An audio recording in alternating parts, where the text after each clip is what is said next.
안녕하세요. 울산대학교 병원 심장혈관 흉부외과에서 심장수술 담당하고 있는 박원균입니다. 제가 오늘 말씀드릴 주제는 심장 판막 중에서 대동맥과 심실 사이에 있는 대동맥 판막, 그 중에서도 대동맥 판막 협착증에 대해서 말씀드리려고 합니다. 일단 저희가 심장 판막 수술에는 판막 성형술과 판막 치환술이 있는데, 대동맥 판막 협착증 같은 경우는 판막 성형술로 하기는 힘들고 석회화된 판막을 제거한 뒤에 인공 판막을 넣는 판막 치환술을 시행하게 됩니다. 기계 판막이나 조직 판막을 이용해서 대동맥 판막 위치에 새로운 판막을 넣어두고 수술을 마무리하게 됩니다. 기계 판막과 조직 판막은 그 재료에 따라서 저희가 나눠지게 되는데요. 기계 판막은 탄소 소재를 이용해서 만들어진 판막으로서 수명이 거의 반영구적이지만 와파린이라는 항응고제를 평생 복용해야 되는 번거로움이 있습니다. 반면에 조직 판막은 소나 돼지의 조직을 이용해서 만든 판막으로 와파린을 수술 후 4개월에서 6개월 정도만 복용하면 되지만 수명이 평균적으로 10년에서 15년이라는 단점이 있습니다.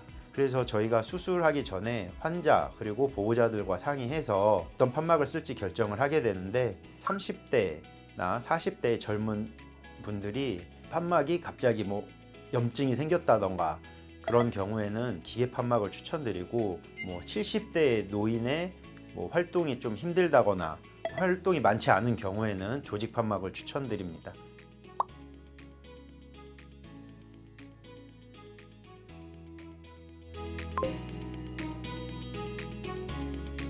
네, 맞습니다. 저희가 와파린이라는 약은 그 혈액 검사를 통해서 수치를 조절하게 되는데, 저희 병원에서 처방받은 대로 일정 시간에 일정 양을 복용을 잘 해주셔야 유지가 잘 됩니다.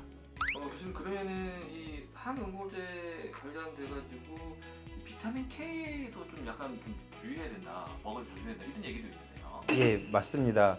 비타민 K가 많이 함유된 음식 같은 경우에도 와파린 수치에 영향을 많이 줄 수가 있습니다. 비타민 K가 많이 함유된 음식은 양상추, 양배추 같은 녹색 채소류나 두유, 두부 같은 콩류가 있습니다.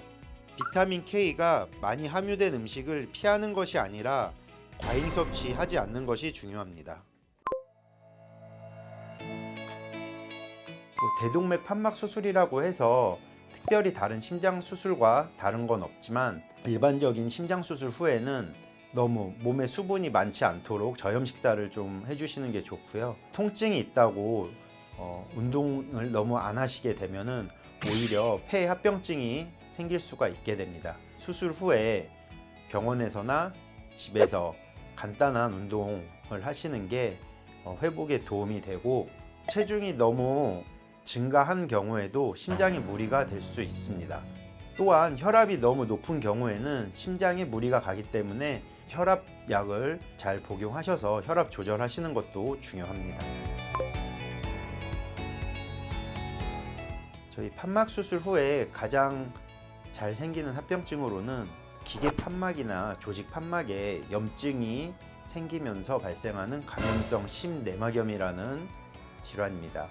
그래서 수술 후에는 발치를 하거나 다른 시술을 받을 때 꼭 판막 수술을 받았다는 것을 얘기를 한 뒤에 치료를 진행해야 되고, 지내시다가 고열이 있는 경우에는 반드시 병원에 오셔서 심장 판막에는 문제가 없는지 확인을 하셔야 됩니다. 만약 감염성 심내막염이 확인되는 경우에는 재수술까지도 고려해야 될 수도 있습니다.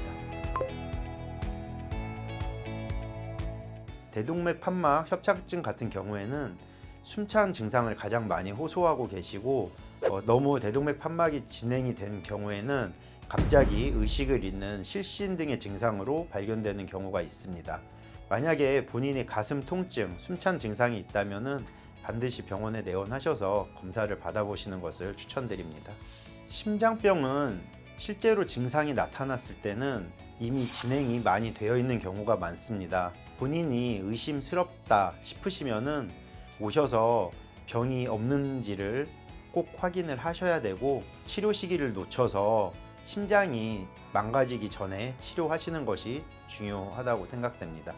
지금까지 울산대학교 병원 심장혈관흉부외과 박원균이었습니다. 감사합니다.